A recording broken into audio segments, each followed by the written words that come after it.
High ছোট বন্ধুরা, আজকে আমরা শ্রবণ করব গরিব কাঠুরে।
দেখালো, কিন্তু সে গ্রামে একজন লোভী লোক ছিল। সে প্রচন্ড লোক ছিল।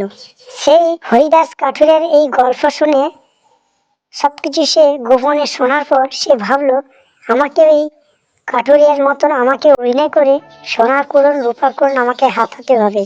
এটি মনে মনে চিন্তা করে সে পুনরায় কি করলো, সে একই স্থানে জঙ্গলের মধ্যে প্রবেশ করলো এবং গাছ কাটার অভিনয় অর্থাৎ ভান করে সে ইচ্ছেকৃতভাবে তার কুড়ুলটি পুকুরের মধ্যে ফেলে দিল।